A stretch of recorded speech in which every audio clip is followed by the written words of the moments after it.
లోకి దిగడానికి ఒక ప్రణాళిక ఈ సమావేశం తర్వాత రూపొందించాల్సిన అవసరం ఉంది. ఒక టీమ్ ఆర్ సంథింగ్ ఇమీడియట్ గా డీజీపీని కలవడము ఆర్ కన్సర్న్ డిపార్ట్మెంట్ ఆఫీసర్స్ ని కలవడానికి తక్షణమే మనం ఏం యాక్షన్ లోకి దిగాలన్నది ఒక ప్రణాళిక రూపొందించాలి ఇట్లాంటి వచ్చినప్పుడు.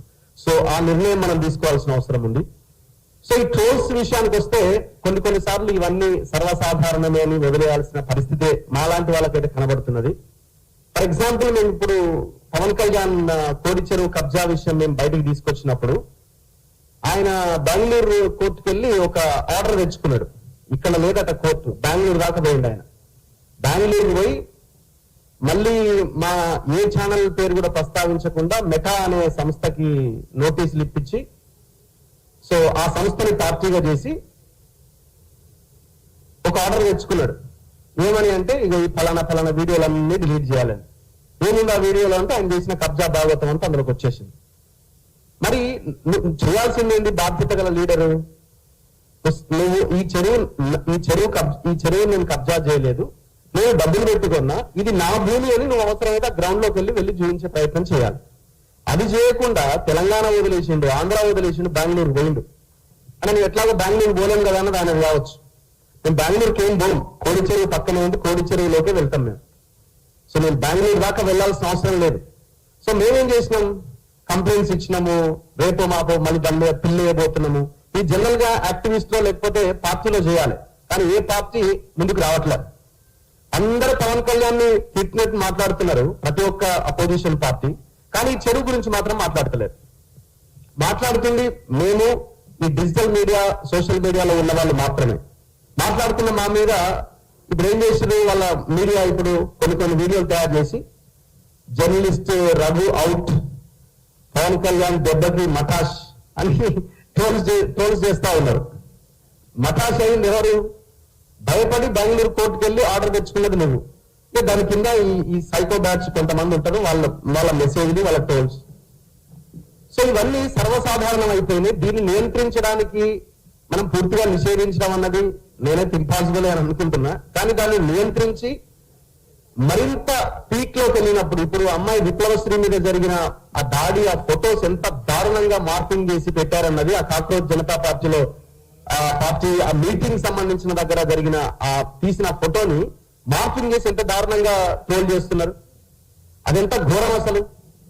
ఇప్పుడు ఎవరైతే ట్రోల్ చేస్తున్నారో మరి అక్కడ వాళ్ళ ఇంట్లో వాళ్ళని ఒకసారి ఊహించుకోవాలి. వాళ్ళ ఇంట్లో వాళ్ళని ఒకసారి ఊహించుకున్న ఫోటో తయారు చేస్తే చాలా బెటర్గా ఉంటది కదా.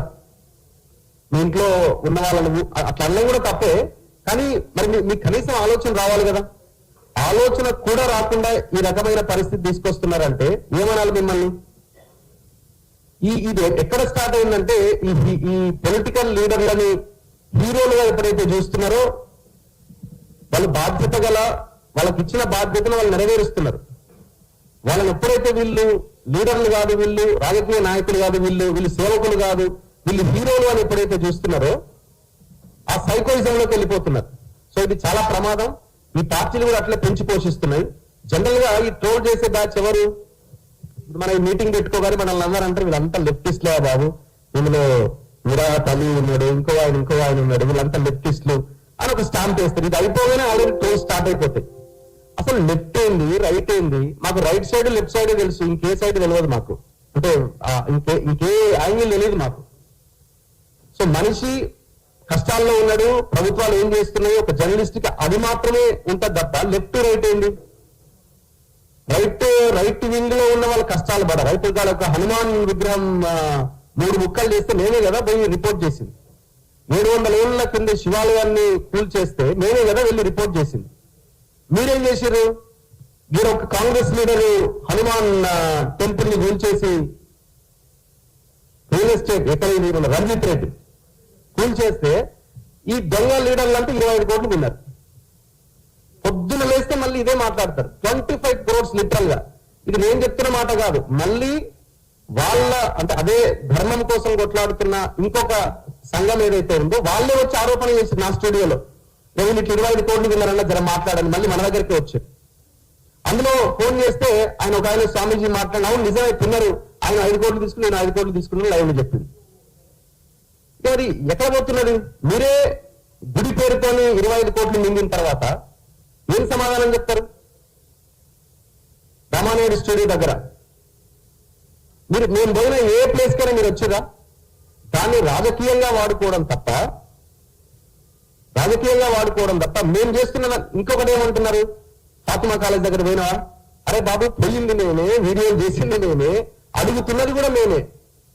మళ్ళీ మొన్న రీసెంట్ గా మీరు ఎవరు ఆయన ఖమ్మం కేసుకు సంబంధించి దాని గురించి మాట్లాడినవా? పొద్దున్న లేస్తే మాట్లాడుతున్నాం, మార్నింగ్ 7 o'clock ఆ వీడియో స్టార్ట్ చేసింది ఎందుకు వీళ్ళు ఎదురగలేకపోయింటారు అప్పటికి అని మాట్లాడినవా? అది ఎందుకు మాట్లాడలే? అరే వీడియో ఉన్న చూడరాని మళ్ళీ మనం చెప్పుకోవాల్సిన పరిస్థితి వస్తున్నది. అంతే. దాన్ని